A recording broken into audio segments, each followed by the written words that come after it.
All right, so I'm sitting here right now just continuing to do my devotions and meditating today on this larger idea of grievances, and that, anytime we hold grievances, we hold ourselves back from leaning into the truth of who we are, right? Because as children of God, as co-creators, all we are is love, right? God is love, and we're made in that image, and thus we are love. And if we are holding grievances, it means we're holding on to the belief that we are not love. And so I've been sitting here just meditating in that, listening to the Spirit and practicing, also looking at where are the grievances that I'm holding in my life, right? And as I do that, what's interesting is really there's so many grievances. Every relationship that I carry, there's some form of grievance. And I challenge you to sit with yourself and examine if that might not feel the same, right? So at first I started with, well, what are the major grievances I feel, right? And there were 3 people that came to mind. Okay? And those are things that I'm actively aware of. When I'm in that person's presence or when I think of that person, something just like doesn't feel good, right? I know that's an active grievance. It impacts my ability. But then from there, I moved to, okay, well, that's pretty easy to find. But what about some minor grievances, right? And thinking specifically about people that I like, people that I actually love or think I love, right? And the more I sat with that, it became apparent pretty quickly that there's no one really that I don't have some type of grievance towards. Not necessarily a big one, right? But a grievance is, at least in my definition, just like that unsettling of spirit or of heart, a little bit of disgruntled or a little bit of, resentment. And it doesn't have to be anything that heavily stops you from engaging that person or liking that person, but it does actually influence how you are able to love that person.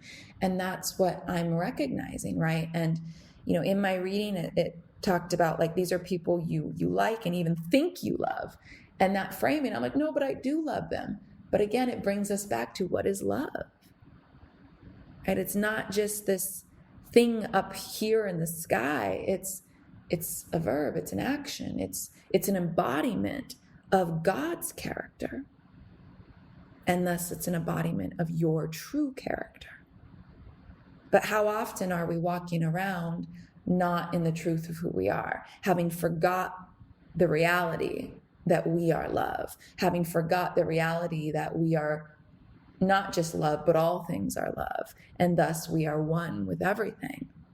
And so, it's been interesting just sitting here holding on to the fact that love holds no grievances. And when I let all of my grievances go, I'll know that I'm perfectly safe, right? And so I started sitting with this idea of safety and where I find my safety, and where I'm working to in my life find my safety.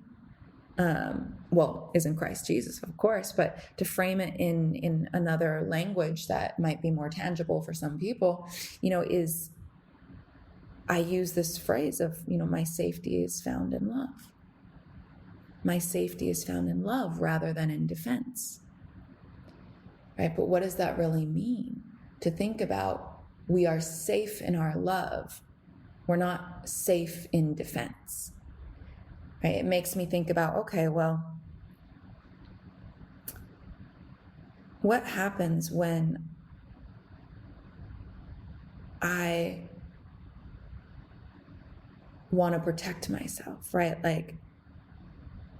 I think, oh, well, I've got to, well, first off, even just that phrase of protecting myself, that to me, the more I hear myself say it, I have to challenge myself. And that's what I'm working on challenging myself in, because I don't actually believe I need to protect myself. Right? That's not what I want to believe. That's not helpful for me to believe that I need to protect myself. What I want to believe is that there's no need for protection, because I am protected. I am held.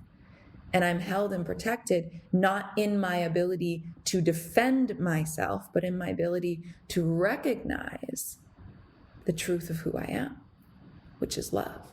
And not only the truth of who I am as love, but the truth that we are all love. And so when we think about, not only am I love, and my ability to remember that I'm love and then extend that love is what gives me peace, but also to remember that like everyone is a part of me.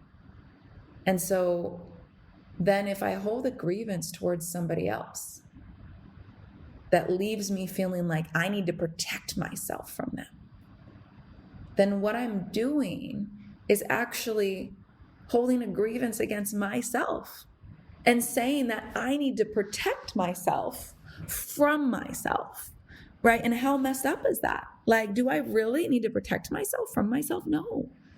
And yet there's a part of me that's believing that. There's a part of me that's, leaning into that. And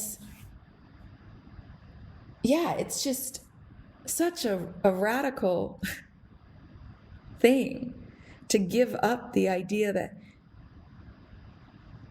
grievances have to exist. Right? I can notice myself getting frustrated or overwhelmed. I can notice resentment or something starting to come up in my spirit, and then I can release it.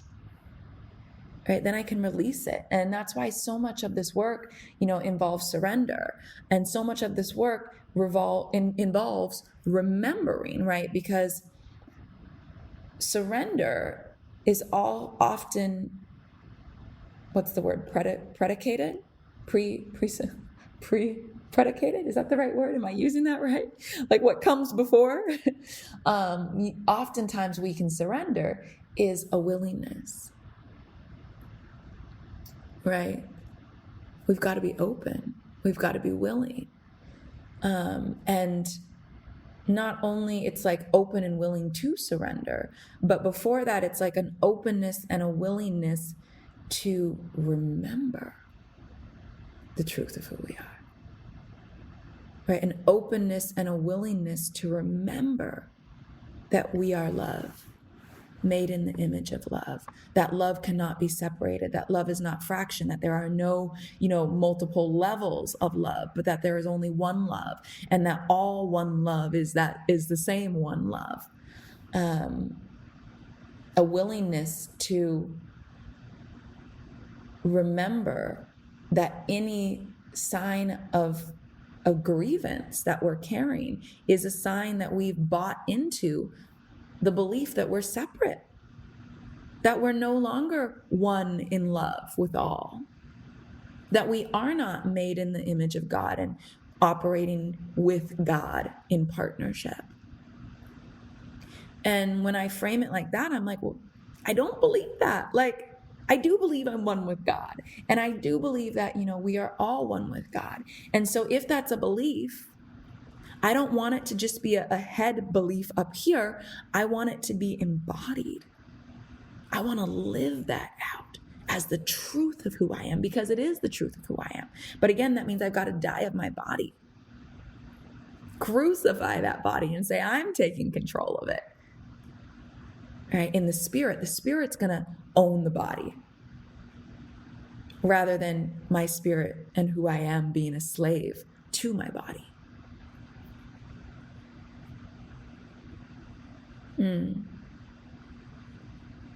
There's just such richness coming up as I reflect today.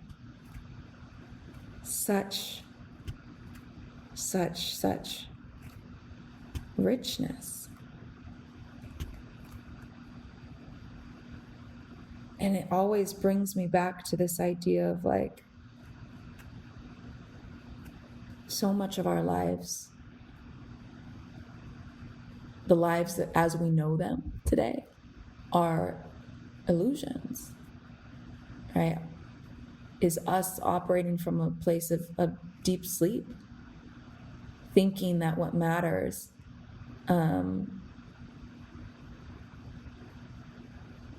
are things that, I mean, it's not, I'm speaking out loud, I'm like trying to like figure out the words I'm trying to say, but it's like we walk around thinking the things that matter and are of value, or the things that we often think are that matter and are of value are the things that don't, because they're the things that aren't true, right? So like we can walk around, and this is something I battle with. I'm battling with. I will continue to battle with. And as I battle, it'll get softer and softer and softer. And I'm already noticing how it's getting softer and softer and softer. But this idea of like justice and like holding people accountable, I have this like moral compass that I'm led by. And that moral compass is a wonderful, beautiful thing. And that moral compass also needs to be tempered with like the fullness of love and compassion, unconditional love. And it's challenged by that unconditional love, right? Because, you know, it wants to hold people accountable in a way that says, well, you are wrong and this isn't okay. And like, you need to know that this is okay. And sometimes there's room and space for that, an opportunity. And other times that's not something that I have within my control to ensure that this person knows and believes that this is wrong. Right? Other times that's out of my control. And so it's up to me to say, I know I don't agree with this. I know I don't like this. I do not co-sign this behavior. And yet, I forgive you. I forgive you. I forgive you. And I forgive myself for holding on to the grievance, the anger, the hatred, the pain, whatever it is that you're holding on to from that experience with the other person.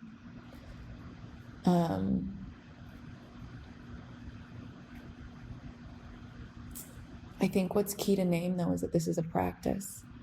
This is something that every day you've got to return back to.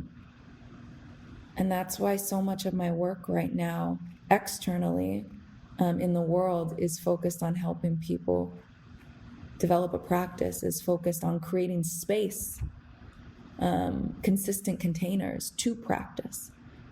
Because again, like that's where I'm at. That's what I'm doing. That's what God's showing me is so vital, and where we don't have enough support, right? We've got all these lessons, all these teachings, all these workshops, and I love good lessons. I love good teachings. I love good workshops. They're necessary. They're needed. They're helpful. And our biggest challenge is not the knowledge gap. Our greatest challenge is that we don't really know how to apply that knowledge in a consistent way that turns it into habit. We struggle with that as humans. I struggle with that as a human. And so my work that I've been doing within myself is to really just keep coming back to how am I practicing perfectly, imperfectly, right? Practicing remembering that I'm loved. Practicing forgiving, practicing noticing, where are my grievances and how do I lift them up? Right? This is a practice that we've got to actively create and cultivate. And it's a practice that's it's so simple, right? In one sense, but it's challenging in the other because, and I've said this again before, I will say it again, I might sound like a broken record, but this is countercultural work. This is highly countercultural work. And so when we push against the grain, it's going to feel like work.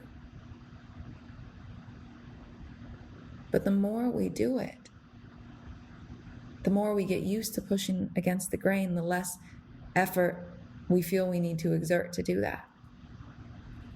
And the more we begin to develop these reminders that like, oh, well, when I do this, I feel at ease.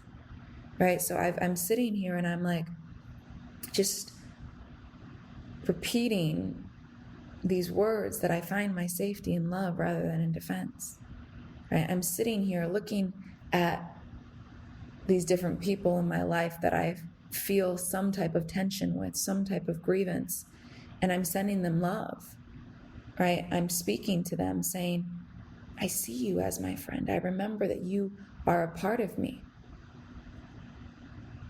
And as I remember that, I come to know myself, right? I'm reflecting back on all the outrageous, egregious things that have happened to me in my past that I do not feel are right. I do not feel are just. I do feel are immorally, wrong and bad. And yet, I am saying, even that person who did something to me that wasn't okay, even though it's really hard to reconcile this part of my past at times, I'm choosing to release. I'm choosing to love. I'm choosing to say, forgive them, Father, for they know not what they do. They acted out of this way because they forgot who they were. And also, forgive me. Help me to forgive myself. For I, too, forgot who I was when I allowed them into my space. When I beat myself up after allowing them into my space. Right? When I judged myself for the part of myself that was hungry for love and affection and attention, even though I knew it was manipulative love. It was unhealthy love and affection. It was false. It was not love. It was manipulation. Right? And that's the work. And that's why willingness is so key. And I think what's beautiful too, it's if I say I'm not just willing to choose, like I'm gonna forgive, but it's like I'm willing to remember that the truth is that there's nothing but love. And when I do that, and when I focus on the truth only, the truth of what I believe and what I aim to believe, like embody, like the belief that I aim to embody in the fullness of who I am and how I operate, that's what just takes away the work, making it an efforting on my behalf. It no longer feels like I'm trying when I focus on changing my beliefs, right? And that's why identity is so key, because we operate from a place of who we think we are. And so much of who we think we are is who we think is based on who other people think we are and how they treat us, right? Somebody had said, I forget what book it comes from or who the person was, but it was like, who you think you are is who you think I think you are, something like that, where it's like basically our idea of who we are stems from what we think other people think about who we are. But so when we can come back to the truth of who we are, who God says we are, the fact that we are love, and begin to understand what that really means, the nature of God, the essence of love, the fact that love cannot be divided or separated or fractioned, that love does not have tiers where some is greater and some is less, that love is not reserved for only some and not others, that love, when we recognize that love just is, and that it's this one force, it starts to challenge all these other things, all these other separations we've made, these distinctions where it's like, well, this person I love more than this other person. And it's like, well, do you really? Because love can't be fractioned. Love can't be fractioned, right? You might like them, right? You might like them more than you like someone else. But if we're looking at love, that love is all one and the same. That love is all one and the same. And again, if I can see oneness in everyone,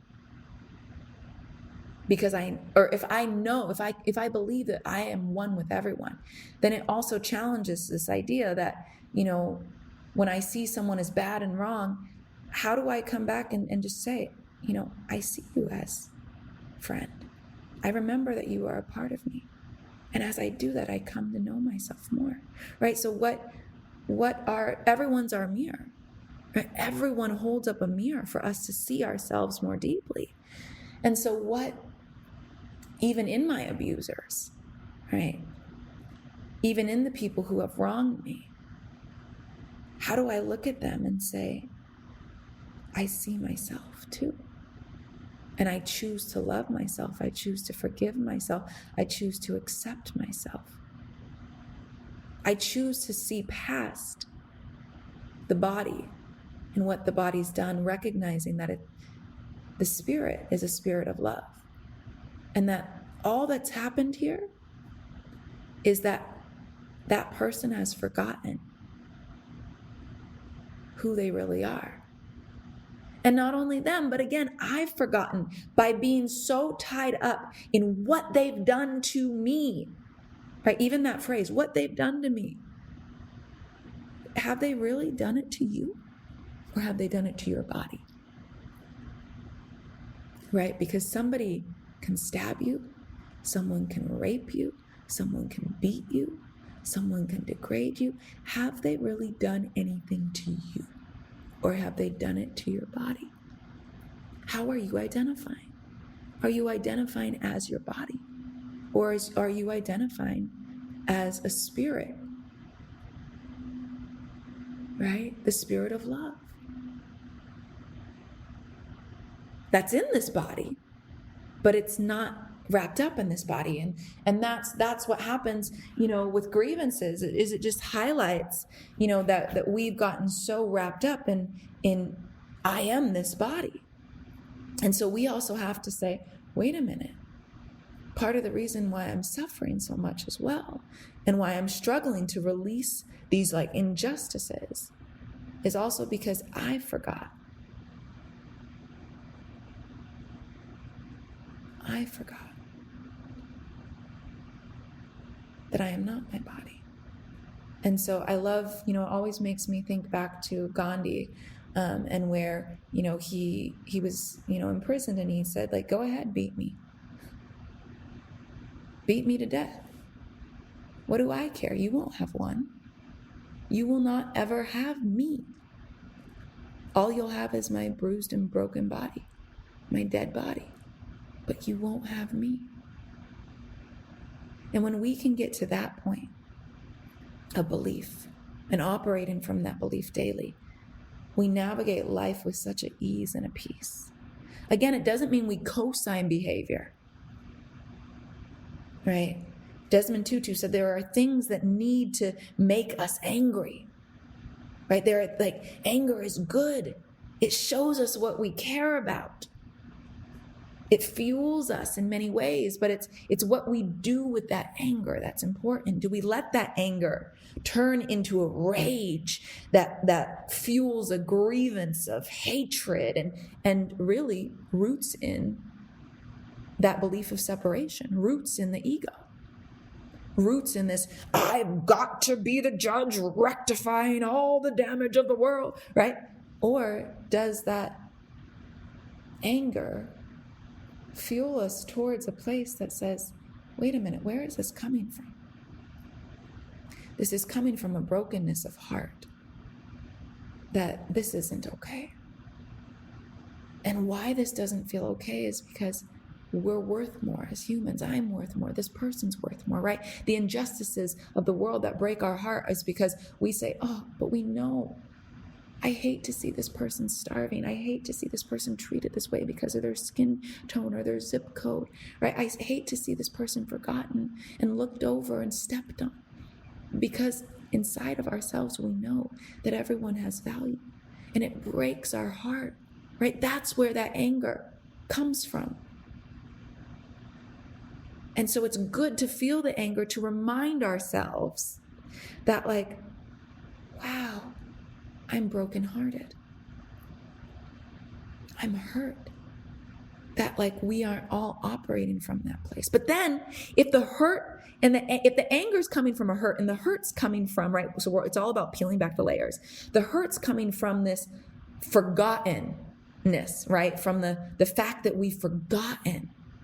We haven't treated people with the love that they are deserving of. Then again, the core of it, when we peel back the layers of all these things, is it brings us back to love. It brings us back to the truth of who we are as channels of love. And that's where we need to meditate. And when we do that, we don't respond out of that anger, fueling or fire fueling more fire, right? But instead we say, wait, this fire I'm feeling, it's coming out as fire, but that's because it's coming out from my flesh. But when I temper that with the spirit of who I am and whose I am, I know that at the core of this is stemming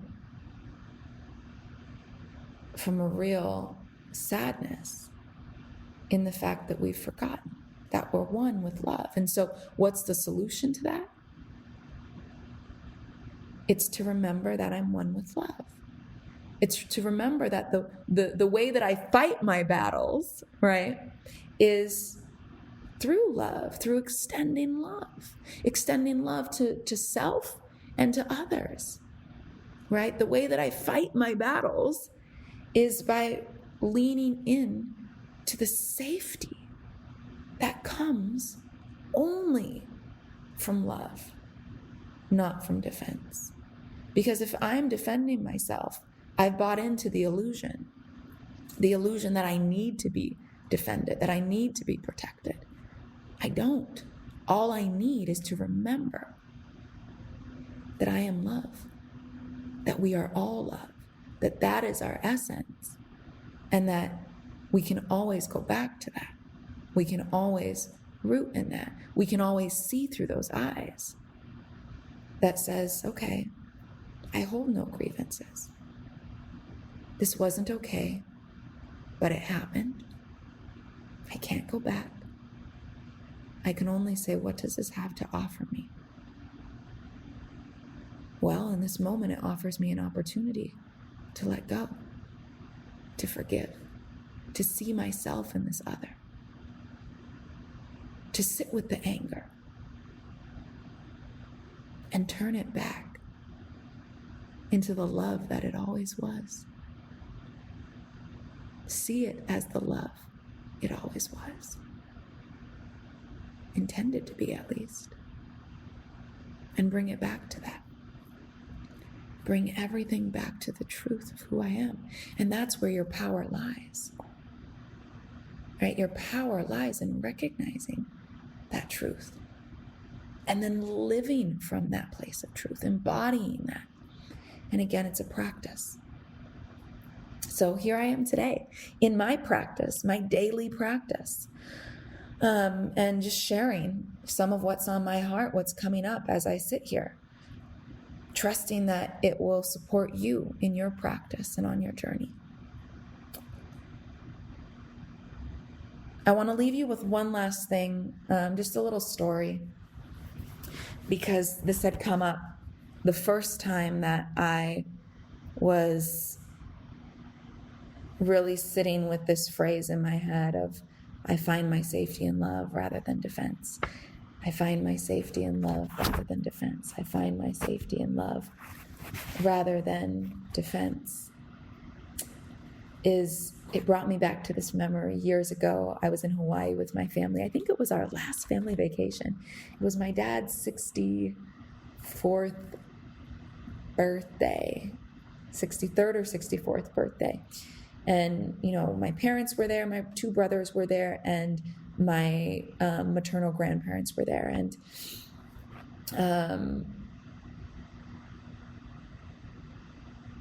at this time, I don't think we had met up with my grandparents. I think it was just our family first.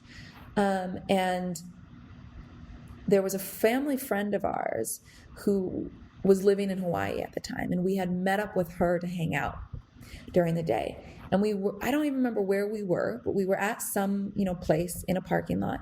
And my dad was like pulling out. So we were all like walking maybe from the beach or something like that. My dad had gone ahead. He went to get the car.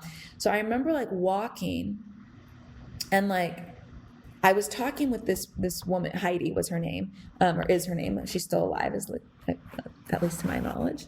And I think we were just standing there kind of talking. I think like my mom and maybe one of my brothers might have been in the car with my dad. I can't remember.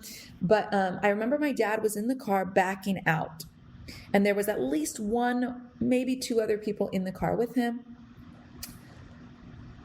Me and Heidi, we saw my dad back, and he was backing out very slowly. But it was like, dude, don't you see you're about to hit like this other car that's there? And he just kept going. And of course he hits this car. He was going super slow, so there wasn't really any damage. It might have just like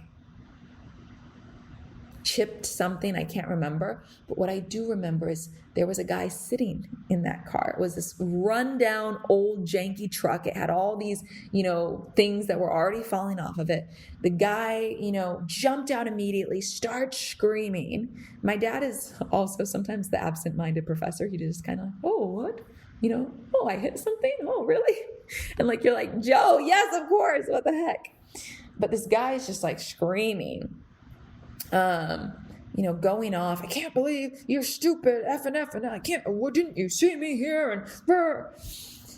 And Heidi immediately like runs over. I'm running over, and we're all there. This guy's just screaming, and Heidi, she's such a beautiful woman. And I say that, yes, aesthetically as well, but like I say that, as in terms of her heart, her soul, her spirit. And she just looks at this man and she says, "You're right." He says, "Huh?" She says, "You're so right." Huh? And you could see he was startled. She says, clearly he wasn't paying attention. Yeah, he just wasn't in his right mind, just like you said. He shouldn't have hit you. He did, though. Right? And yeah, you do deserve to be compensated, for that the fact that we've hit you. Let's take a look at this. Let's look at the damage together.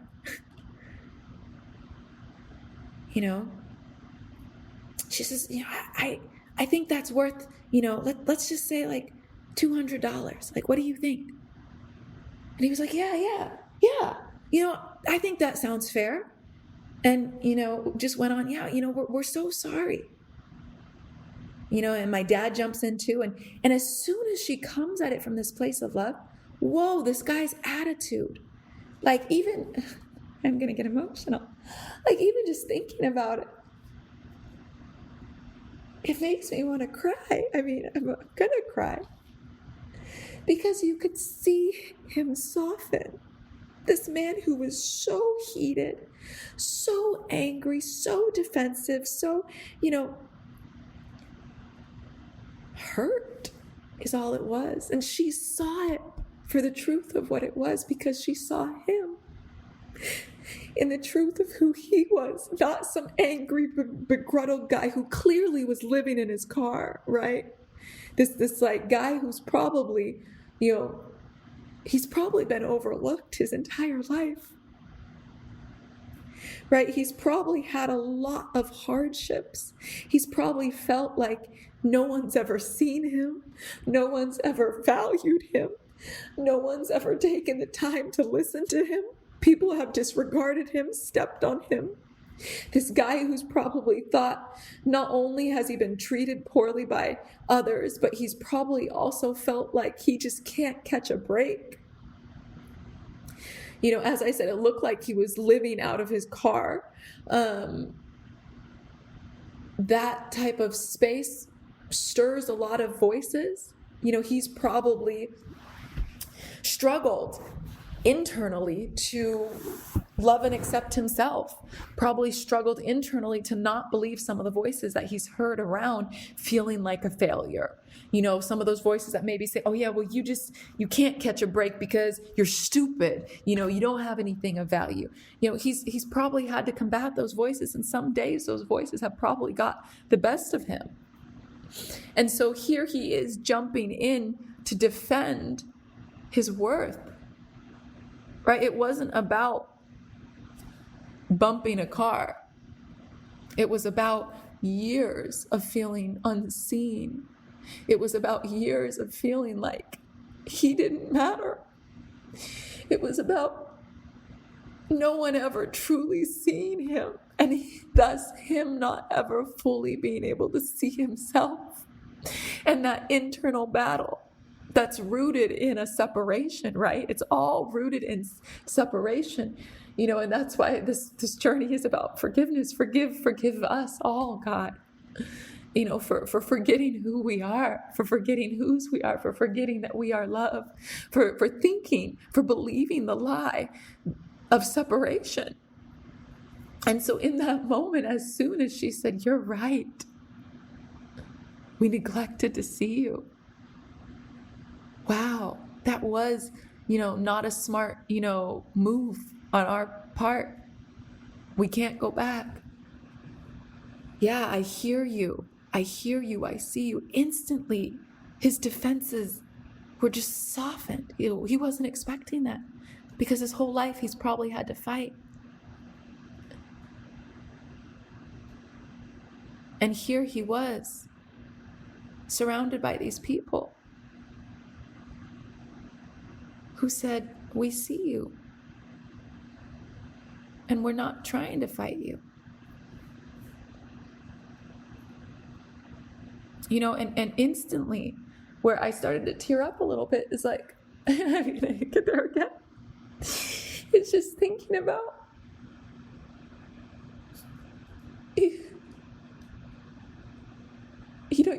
you could see him soften, and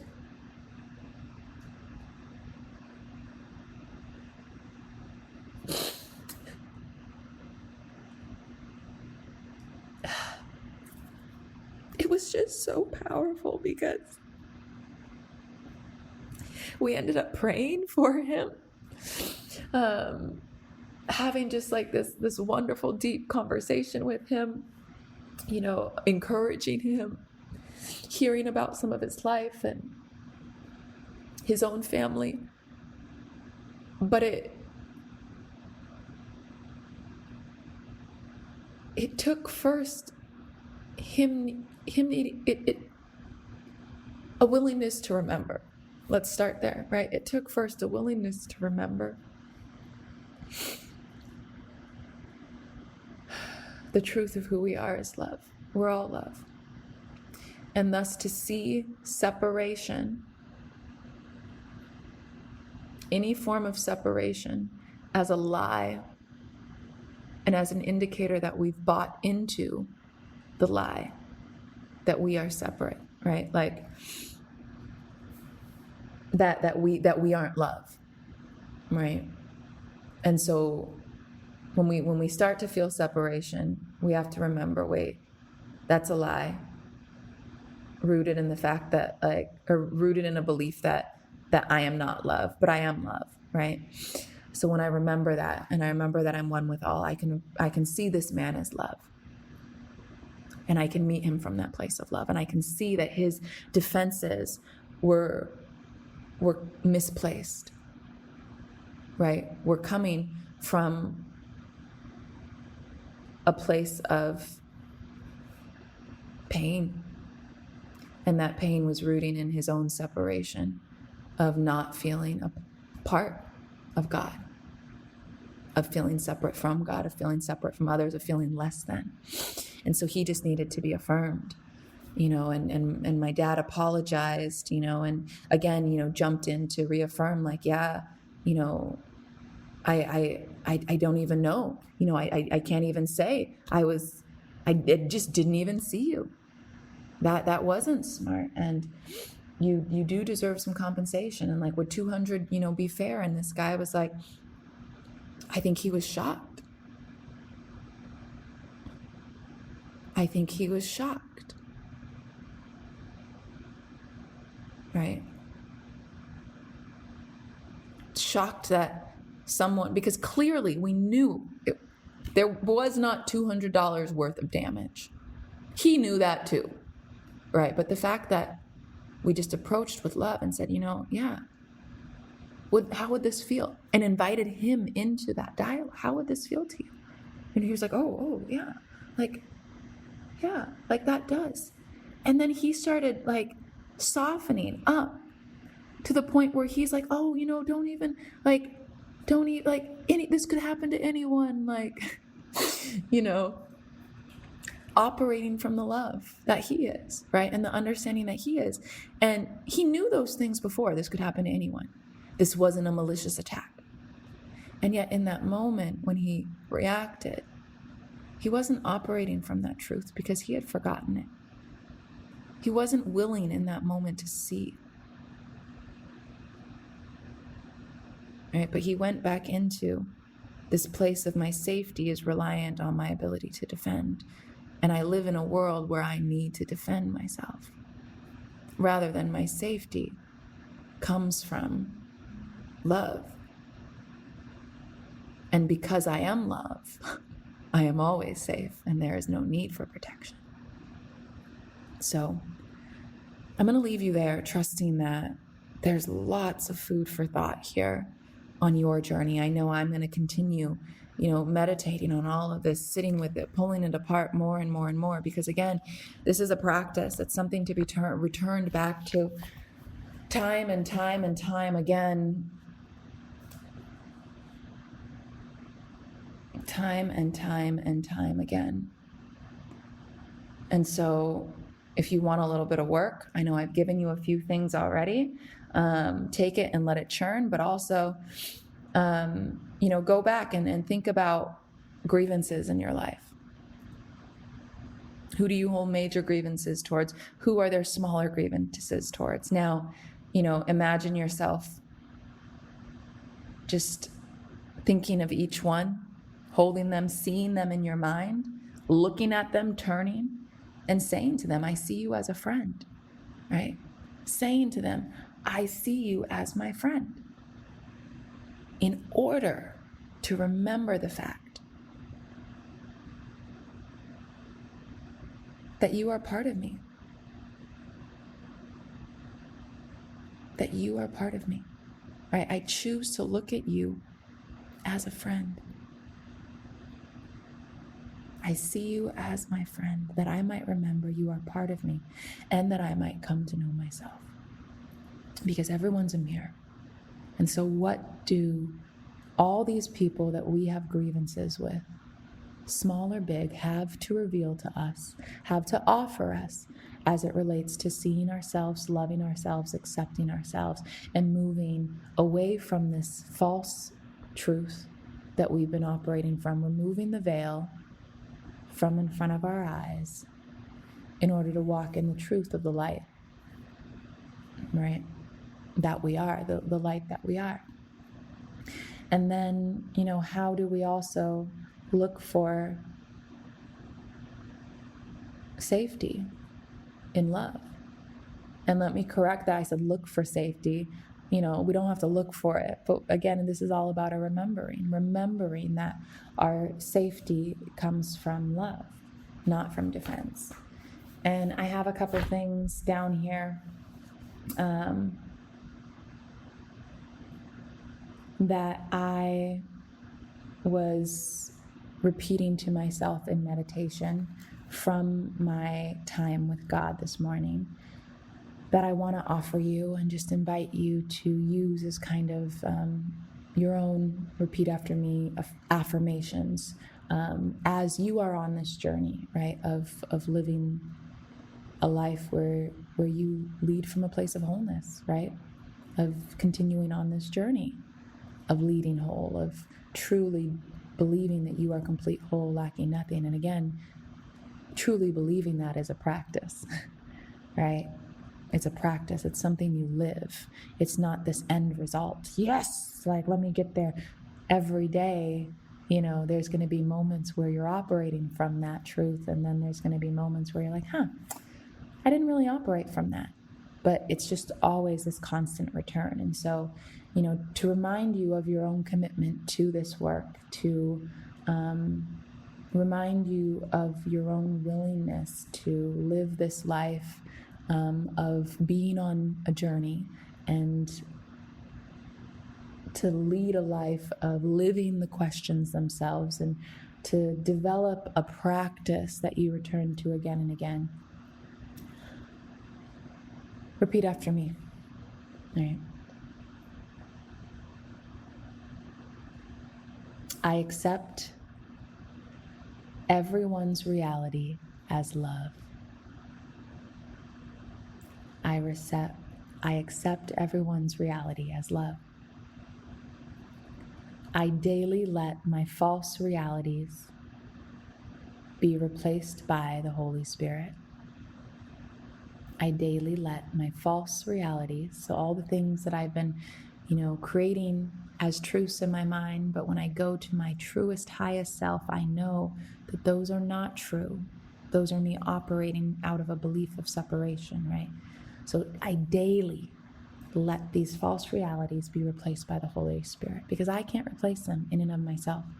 I've got to bring them to God. I forgive. I forgive. I forgive. And I take all thoughts that are not peaceful to the Holy Spirit for a change in mind. Right? I take all thoughts that are not peaceful. So again, we do not have to be living a life of grievances, at least of carrying on to those grievances. We're human, in terms of we're having this human experience, but we are spiritual beings first and foremost, right? And as a spirit, the spirit I truly am is a spirit of love. Love cannot be fractioned. Love is only love. So love and grievance cannot coexist. Therefore, when a grievance comes up, I recognize that this is my flesh, and then I take it to God to say, hey, I don't want this. Transform my mind, right? Take this part of my body that I'm operating from daily and transform it to make it more like yours, right? So I take all thoughts that are not peaceful to the Holy Spirit, asking for a change of mind, a renewal of mind. I accept love as the only one reality, right? Love is the only reality. If you're believing anything else, fear, anger, nope. The only reality is love. The only reality is God. I know love cannot be divided or contain differences. Love just is. Right? I know love cannot be divided or contain differences. I accept the truth of oneness. Right? The truth of oneness is so powerful because it holds the complexity of a both and. It holds things that seem like they contradict one another, but holds them all as true and okay and acceptable and right and ease, right? So I accept the truth of oneness. I practice looking at everyone as love, seeing the same love behind every illusion of difference. I recognize that my life is not distinct from God. God is in me. God is moving through me. And the only real life, right, my only reality is the one that I live in alignment with God's mind, with Christ's consciousness, from this place of deep alignment with the truth of who I am. All right. I'm sending you so much love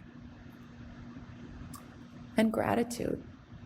Why gratitude? Because I know that if you're listening to this and you've stuck through this whole, message today, because this is a longer one,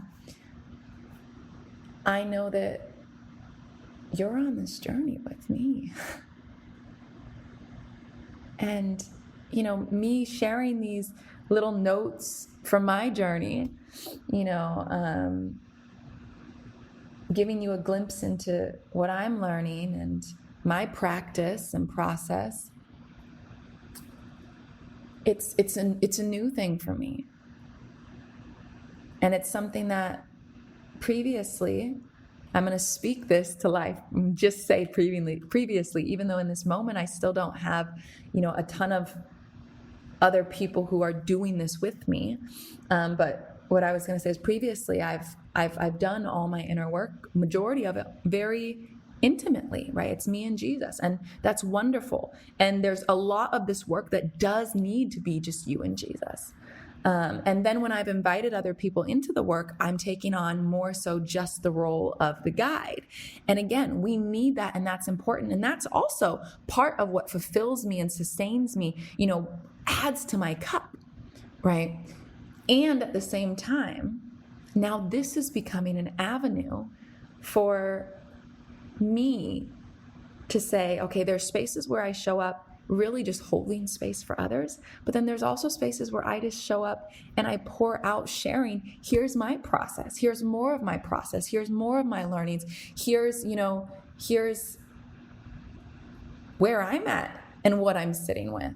And my gratitude for you listening, is simply just being here with me, right? Journeying with me, walking with me.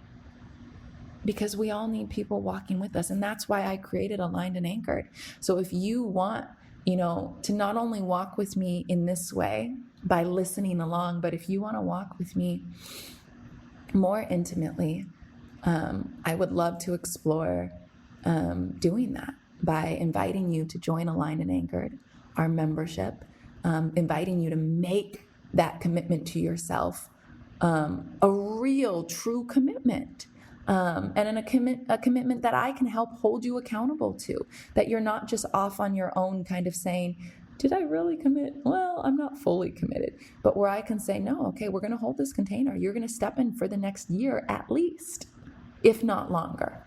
I mean, this is a lifelong journey. I invite people to make a minimum of a year commitment.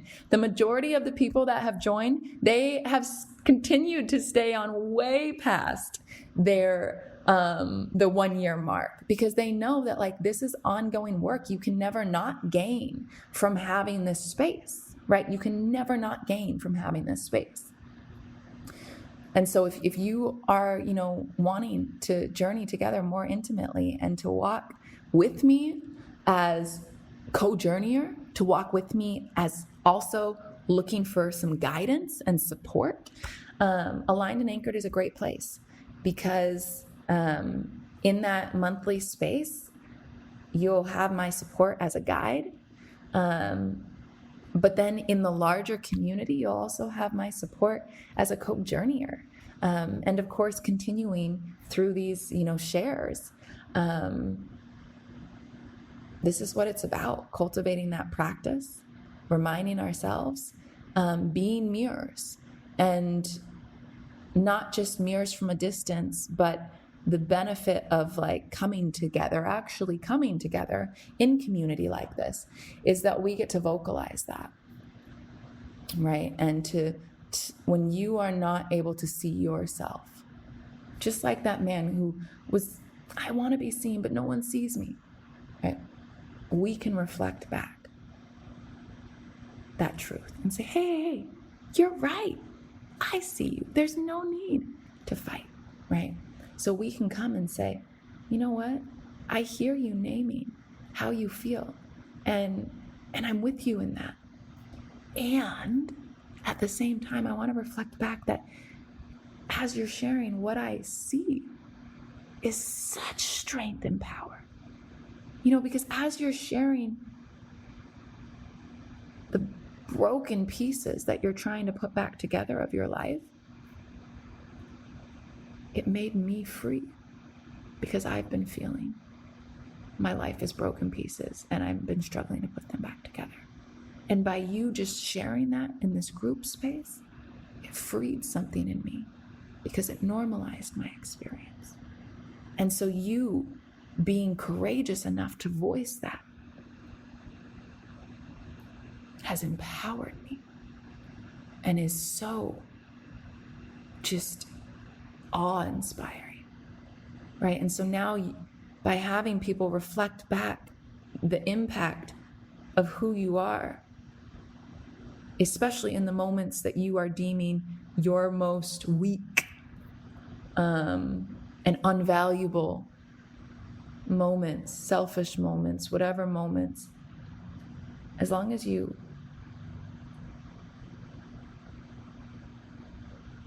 are giving yourself permission to speak from that,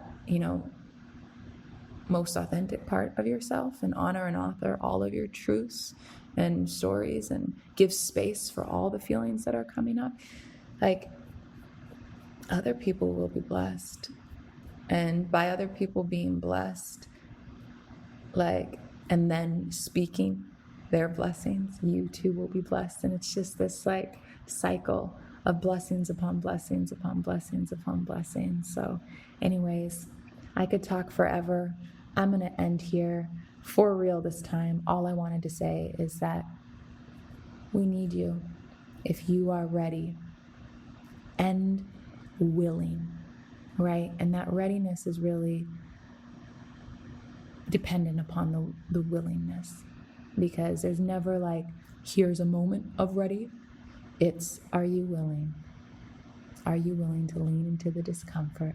Are you willing to lean into the ambiguity? Are you willing to lean into the uncertainty? Are you willing to lean in to the mess and say, wow, isn't this beautiful too? And if so, woman of purpose and power, we want to see you, I want to see you standing in the fullness of that purpose and power by developing a real, consistent practice of giving yourself back to yourself, sourcing your own needs, and standing in that fullness of the truth of who you are. So, join me, go to akwese.com, find out about Aligned and Anchored, sign up, or if you want to work together in another way, feel free, poke around, join me. So much love and gratitude. Bye. Peace and blessings.